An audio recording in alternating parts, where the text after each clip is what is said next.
உலகெங்கும் நிறைந்திருக்கும் தமிழ் நேயர்கள் அனைவருக்கும் எமது மனமார்ந்த வணக்கம். நான் உங்கள் ஜோதிடர் அந்தியூர் சுதாகர், பாரம்பரிய முறை ஜோதிட ஆராய்ச்சியாளர். இன்று நாம் காணக்கூடிய தலைப்பு பார்த்திங்கன்னா, ராகு கேது இறுதி கட்ட இந்த 100 நாட்கள் கும்பராசி என்பவர்களுக்கு எப்பேற்பட்ட பலனை தரப்போகுது அப்படின்றத நம்ம இந்த காணொலியில் தெளிவாக விவரமாக நம்ம பார்க்கலாம். சேனலை சப்ஸ்கிரைப் பண்ணாதவங்க பண்ணிக்கங்க, பெல் பட்டனை கிளிக் பண்ணி ஆல் ஆப்ஷனை கொடுத்துக்குங்க. அப்போ தான் அடுத்தடுத்த காணொலிகள் உங்களுக்கு உடனடியாக வந்து அடையும். கும்பராசிக்கு ஏன்னா இந்த ஜென்மச்சனி முடிஞ்சு இப்போது பாதச்சனியில் இருக்குது. ரொம்ப ரொம்ப இக்கட்டு.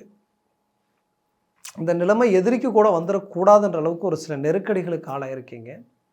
அப்பேற்பட்ட கும்பராசிக்கு ஏன் இந்த ராகு கேது ஒரு பக்கம், சனி பகவான் மறுபக்கம், இதில் குரு பகவான் நமக்கு ஃபேவராக இல்லை, இப்படி பல யோசனைகள், பல மன ரீதியில் இருக்கக்கூடிய கேள்விகளுக்கு ஒரு சில அற்புதமான அதிர்ஷ்டத்திற்குரிய நற்செய்திகளை சொல்லணும்னு நான் நினைக்கிறேன். ஏன்னா எப்போவுமே மற்றவங்களை சந்தோஷப்படுத்தி தன்னுடைய கஷ்டங்களை உள்ளுக்குள்ளே இருந்தாலும் அதை வெளியில் காட்டிக்காமல் உங்களுடைய குடும்பத்திற்காகவும், போன பிறவியில் குடும்பத்திற்காக நிறைய குடும்பத்தை மேனேஜ்மெண்ட் பண்ண முடியாமல், நட்புகள் ரீதியில் ஒரு நல்ல இலக்கு இல்லாமல் பல விதத்தில் பாதிப்புகளுக்கு உண்டான ஒரு ராசி கும்பராசின்னு சொல்லலாம். அதனால தான் இப்பிறவியில் குடும்பத்தை பெரிய லெவலில் காக்கணும், அதுக்குண்டான தேவைகளை பூர்த்தி பண்ணணும், அவங்களுக்காகவே வாழணும், நட்புகளுக்கு உண்மையாக இருக்கணும், சொசைட்டியில் இப்படி தான் ஒழுக்கமாக நிற்கணும், இப்படி தான் வாழணுன்ட்டு ஒரு வட்டத்தை போட்டு வாழக்கூடிய ஒரு ராசியை இன்றைக்கி இந்த கும்பராசி இருக்குது. நீங்கள் போய் எங்கே இருந்தாலும் அந்த இடத்துல ஒரு பிரச்சனைனா நீங்கள் பேசினா அந்த பிரச்சனை சால்வ் ஆகிடும்.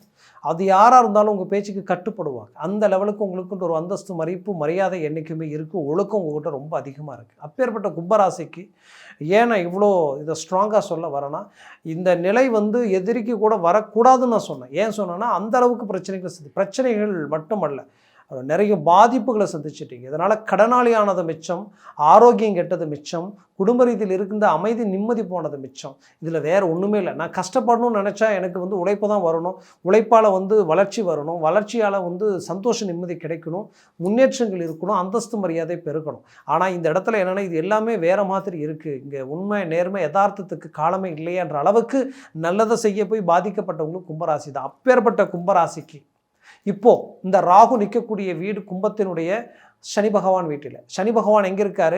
விரயச்சனியாக உங்களுக்கு நடந்துக்கிட்டு, உங்களுக்கு பாதச்சனியாக நடந்துகிட்டு, குடும்பச்சனியாக நடந்துகிட்டு இருக்கார். அப்போ குடும்பச்சனியாகப்பட்ட 2ஆம் பாவம் மீனத்தில் சனி பகவான் நிற்கும்போது குடும்ப ரீதியில் எல்லா பிரச்சனைகளையும் சந்திக்கக்கூடிய நிலைமை, பண ரீதியில் எல்லா விஷயங்களையும் சிக்கல்களையும் அடையக்கூடிய நிலைமை, கொடுத்த வாக்கை காப்பாற்ற முடியாத அளவுக்கு பாதிப்புகளுக்கு ஆளாக்கக்கூடிய நிலைமை. நீங்கள் நல்லதை சொல்லியிருப்பீங்க, அது புரிஞ்சிக்காமல் அவங்க ஒன்று செஞ்சு அது ஒரு பெரிய பிரச்சனையாக மாறிட்டுருக்கும். இந்த மாதிரியான பல பிரச்சனைகளை சந்திச்சுட்டு இருக்கக்கூடிய அந்த இடத்துல அந்த சனி பகவான் அட்வான்டேஜாக பெரிய லெவலில் உங்களுக்கு ஒரு சாதக நிலையை உருவாக்குறதுக்கு பிரகாசமான ஒரு அமைப்பு உருவாக்கி இருக்கிறார். எப்படின்னா, வக்ர நிலைக்கு ஆளாயிருக்கார். வக்ர நிலைக்கு ஆளானது மட்டுமல்ல, இதுவும் இந்த 100 நாட்கள் வக்ர நிலையில் தான் இருக்க போகிறார். இதோட ஒரு ஹைலைட் என்னென்னா, குரு, உச்ச குரு அவரை 9ஆம் பார்வையால் பார்க்குறார். அப்போ உங்கள் ராசியினுடைய அதிபதியை குரு பார்த்தால் அதை விட ஒரு பிரகாசம் வேறு ஏதாவது இருக்கா? உங்கள் வாழ்க்கையில் இருக்கக்கூடிய எல்லா பிரச்சனைகளுக்கும் தீர்வு கிடைக்க போகுது. ஏன்னா உங்கள் ராசியினுடைய அதிபதியவே அவர் பார்க்குறார். எந்த ராசியினுடைய அதிபதியே அந்த ராசிக்கு பெரிய பாவியாக நின்னாரோ அவர் வக்ர நிலைக்கும் ஆளாயிட்டார். வக்ரமாகும்போது என்ன ஆகும்? அவர் என்ன செய்யணுமோ அதுக்கு உல்டாவாக செய்வார். அப்போ இத்தனை நாள் உங்களை வச்சு செஞ்சுட்டாரு. இதுக்கு மேலே அவர் உங்களுக்கு பெரிய லெவலில் அவரே உங்களுக்கு ஒரு நற்பலனை ட்ரிபிள் மடங்காக கொடுத்தா எப்படி இருக்கும், அதை கொடுக்க போகிறார். அந்த வாய்ப்புகள் உங்களுக்கு இந்த இடத்துல கனெக்ட் ஆக போகுது. அப்போது இதுக்கு நடுவில் இருக்கக்கூடிய சனியினுடைய வீட்டில் இருக்கக்கூடிய ராகு என்ன செய்ய போகிறாருன்னா, சனி பலம் பெறும் பொழுது, பிரகாசிக்கும் பொழுது அந்த ராகு உங்களுக்கு யோகத்தை அளிக்கக்கூடிய நிலையை உண்டாகும்.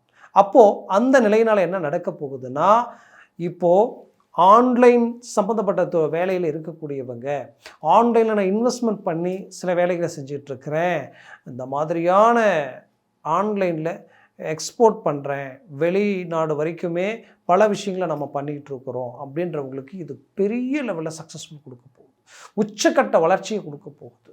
அது மட்டும் அல்ல, நீங்கள் இத்தனை நாளாக தொழில் ரீதியில் பல நஷ்டங்கள் அடைஞ்சிருப்பீங்க, அதனால் பெரிய பாதிப்புகள் அடைஞ்சிருப்பீங்க, அதனால் கடனாளி ஆகிருப்பீங்க. அப்போது இந்த இடத்துல என்ன நடக்க போகுதுன்னா, 6ஆம் வீட்டில் இருக்கக்கூடிய குரு தன் சுய வீட்டையும் ப்ளஸ் சனியும் பார்க்கும்போது என்ன நடக்குன்னா, கடன் சுமைகள் தீரப்போகுது, திடீர் அதிர்ஷ்டங்கள் அடிக்க போகுது. அந்த 6ஆம் பாவம் வந்து எதிரிகள் சார்ந்த இடம். எதிரிகளை உங்களை கண்டு அப்படியே விலக போகிறாங்க.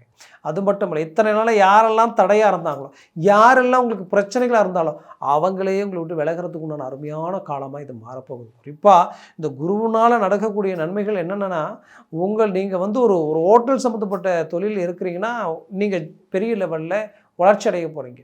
அதே போல் அந்த குரு பார்வை விழக்கூடிய இடம் சுய வீட்டை குருவே பார்க்குறாரு இல்லையா? அப்போ என்ன நடக்கும்? ஆசிரியர் துறையில், எஜுகேஷன் சம்மந்தப்பட்ட துறை பெரிய லெவலில் மாற்றங்கள் பிறக்கும்.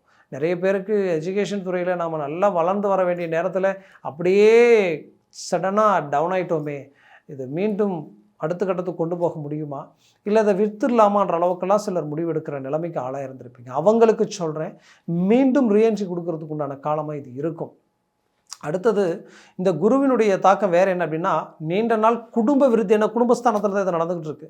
குடும்ப விருத்தி இல்லாதவங்களுக்கு மீண்டும் ஒரு நல்ல விருத்தி கிடைக்க போகுது. என்ன விருத்தி? 2 விஷயங்கள் நடக்கும். ஒன்று, நீண்ட நாள் திருமணம் ஆகாமல் திருமண தடையோடு இருக்கக்கூடியவங்களுக்கு திருமண வாய்ப்பு கைக்கூடி வரப்போகுது. வயதும் அதிகமாகிடுச்சு, என்னென்ன தெரியல மிஸ் ஆகிட்டு இருக்கு அப்படின்னு நினச்சிங்கன்னா பயப்பட வேண்டாம். இப்போ கிளிக் பண்ணிடும், இந்த நேரத்தில் கிளிக் ஆகிடும்.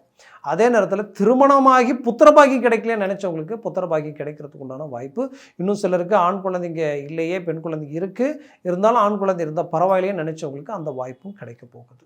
அதே சமயம் இந்த குரு பார்வையால் அடுத்தது நடக்கக்கூடிய விஷயம் என்னன்னு கேட்டால், அந்த 2ஆம் வீடுன்றது தனஸ்தானம், தனகாரகன் அந்த இடத்த தான் பார்க்குறாரு. ராசியினுடைய அதிபதியும் தனஸ்தானத்தில் தான் இருக்கார். அப்போ தனம், செல்வம், செல்வாக்கு பெருக போகுது. திடீரென்று உங்களுடைய வளர்ச்சி அடுத்த கட்டத்துக்கு போக போகுது. கொடுத்த வாக்கை காப்பாற்ற போகிறீங்க, குடும்பத்துக்கு உண்டான தேவைகளை பூர்த்தி பண்ண போகிறீங்க. இது எல்லாமே டாப் லெவலில் உங்களுக்கு ஒர்க் அவுட் ஆக போகுது. குறிப்பாக வேலையில் இருக்கக்கூடிய சிக்கல்கள் தீர்ந்து ஒரு நல்ல நிலைக்கு போக போகிறீங்க. நீண்ட நாள் கனவு நிறைவேற போகுது. வெளிநாடு முயற்சிகள் கை கொடுக்கும். நீங்கள் ஆல்ரெடி ஒரு இடத்துல வேலை செஞ்சுட்டு இருக்கீங்கன்னா அந்த இடத்துலேருந்து நீங்கள் வெளி பிரயாணங்களோ இடமாற்றங்களோ தரத்துக்குண்டான வாய்ப்புகள் கிடைக்கும். குறிப்பாக ஐடி துறையில் இருக்கிறவங்களுக்கு இது ஒரு நல்ல சான்ஸ். வெளிநாடு வாய்ப்புகள் உங்கள் கதவை தட்டும். நீங்கள் ஆட்டோமேட்டிக்காகவே உங்களுக்கு தேடி வரும். இன்னும் சிலர் முயற்சி பண்ணிகிட்டே இருந்திருப்பீங்க, அது இப்போ கிளிக் ஆகிடும். இந்த வாய்ப்புகள் எல்லாம் இருக்குது. ப்ரமோஷனுக்குரிய ஒரு காலமாக இது இருக்கும். இந்த டயத்தில் வந்து ப்ரமோஷன் சடனாக கிளிக் ஆகிடும். ரொம்ப நாளாக ப்ரமோஷன் வர்றதுக்குண்டான வாய்ப்புகள் இருந்து மிஸ் ஆகிட்டே இருக்குது, வேறு யாருக்காவது ஒன்று போயிடுது அப்படின்ற மாதிரி நினச்சவங்களுக்கு இப்போ மூவ் பண்ணுங்கள். உடனடியே ப்ரமோஷனும் கிடைக்கும். இதற்குண்டான நல்ல வாய்ப்புகளும் அரிய சில மாற்றங்களும் உங்களுக்கு உண்டாக போகுது. இதில் குறிப்பாக ஆரோக்கிய ரீதியில் இருக்கக்கூடிய பிரச்சனைகள் தீரப்போகுது. அதுவும் கும்பராசி என்பவர்களுக்கு ஆரோக்கிய பிரச்சனை எங்கேன்னா, நல்லா இருந்திருப்பீங்க, சடனாக ஒரு சில பிரச்சனைகளால் தூக்கம் இல்லாமல், தூங்க முடியாமல், மன அழுத்தங்களுக்கு ஆளாகி கடைசியில் என்ன ஆயிருக்குன்னா, அதுவே உங்களுக்கு பெரிய டிப்ரெஷனாக மாறி, அதனால் இனம் புரியாத பதட்டம், பயம், மன அழுத்தம், குழப்பம், ஏதோ ஒரு படபடப்பு, தன்னை சுற்றி ஏதோ ஒரு நெகட்டிவ் விஷயம் இருந்தால் எப்படி இருக்குமோ, இந்த மாதிரியான ஒரு மன அழுத்தங்களை சந்திச்சிருப்பீங்க. இந்த அழுத்தங்களிலிருந்து நம்ம மீண்டு வெளியில் வர முடியுமா, ஏதோ ஒரு பயமாக இருக்கே, இடமாற்றங்கள், ஏதோ மனசு அமைதியை தேடுது, ஒன்றுமே புரியல அப்படின்னு நினச்சவங்களுக்கு அதிலிருந்து ஒரு ரிலீஃப் கிடைச்சிடும். அதே சமயம் சிலர் டேப்லெட் சாப்பிட்ற அளவுக்கு எல்லாமே உடம்புல பிரச்சனை இருக்குது, இதுக்கு இது நீங்கள் சாப்பிட்டே தீருன்ற மாதிரிலாம் இருக்கும். அதெல்லாம் ஆட்டோமேட்டிக்காகவே சரியாயிடும். நீங்கள் அதை விட்டு வெளியில் வந்துடுவீங்க. அதற்குண்டான வாய்ப்புகளும் கிடைக்கும். மேற்கொண்டு வந்து பார்த்திங்கன்னா, குடும்பத்தில் கணவன் மனைவிக்கு உண்டான பிரச்சனைகள் அது அழகாக தீர்ந்துடும். கவலைப்பட வேண்டாம். பிரிஞ்சவங்க கூட ஒன்றா இணைஞ்சிடுவீங்க. உங்களுக்கு பிடிச்சவங்க வேலைக்கு போயிட்டாங்கன்னு நினைக்காதீங்க, அவங்க உங்களோட வந்து சேர்ந்துருவாங்க. என்னை பொறுத்தவரையிலையும் கும்பராசி அன்பர்களுக்கு தான் இந்த காலகட்டங்களை ரொம்ப நான் சாதகமாக இந்த ராகு கேது இறுதிக்கட்ட விஷயத்தை நான் சொல்லுவேன். ஏன்னா அவ்வளோ கஷ்டங்களை பட்ட நீங்கள் அவ்வளோ கஷ்டத்துக்கு எவ்வளோ பட்டீங்களோ அவ்வளோ நல்லா இருக்க போகிறீங்க. அவ்வளோ நல்ல விஷயங்களை நீங்கள் அடைய போகிறீங்க. அவ்வளோ நல்ல வாய்ப்புகள் உங்களை தேடி வருது. திடீர் அதிர்ஷ்டங்கள் உங்களை வந்து அடைய போகுது. இதனால் மாபெரும் மாற்றங்கள் அடைய போகிறீங்க. சினிமா துறையில் இருக்கிறவங்களுக்கு மிகச்சிறந்த வளர்ச்சி பாதை கிடைக்க போகுது. அதே நேரத்தில் இதில் அடுத்தது சுக்கிரனுடைய ஆதிக்கத்தில் டெக்ஸ்டைல்ஸ், ஜவுளி சம்மந்தப்பட்ட விஷயங்கள், இன்ஜினியரிங், கட்டிட தொழில் ரீதியில் இருக்கக்கூடியவங்களுக்கு மாபெரும் மாற்றங்கள் பிறக்க போகுது. ரொம்ப ஒரு இம்ப்ரூவ்மெண்ட் உங்களுக்கு கிடைக்கும். அதே சமயம் வந்து பார்த்திங்கன்னா, ரியல் எஸ்டேட், பூமி, வீடு இது சார்ந்த விஷயங்கள் எல்லாமே நல்லா ஒர்க் அவுட் ஆகும். இப்போ மூவ் பண்ணுங்க, அருமையாக இருக்கும். ஒரு சாதாரண இடத்துல வேலையில் இருக்கிற ஒரு சின்ன தொழிலை ஆரம்பிக்கலாம் நினைக்கிறேன்னா இப்போ பண்ணுங்கள், தாராளமாக நல்லாயிருக்கும். இந்த டைம் உங்களுக்கு ஓகே. அதே போல் வீடு கட்ட வாய்ப்பு இருந்ததுன்னா கண்டிப்பாக கட்டுங்க. இந்த நேரத்தில் இந்த இன்வெஸ்ட்மெண்ட் உங்களுக்கு கை கொடுக்கும். ரொம்ப அகலக்கால வச்சு செய்ய வேண்டாம். ஒரு கொஞ்சம் பணம் இருக்குது, அதோட கொஞ்சம் வாங்கணும் அப்படின்னா ஏதோ கொஞ்சம் நெஞ்சம் வாங்கி செய்யலாம். ரொம்ப அதிக அளவில் வாங்கி பண்ணிடாதீங்க.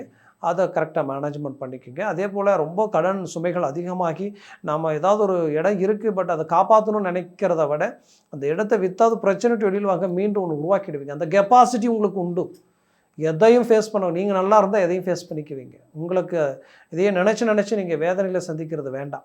இதை வெட்டி வெளியில் வாங்க, எல்லாமே உங்களுக்கு பிரகாசமாக இருக்கும்.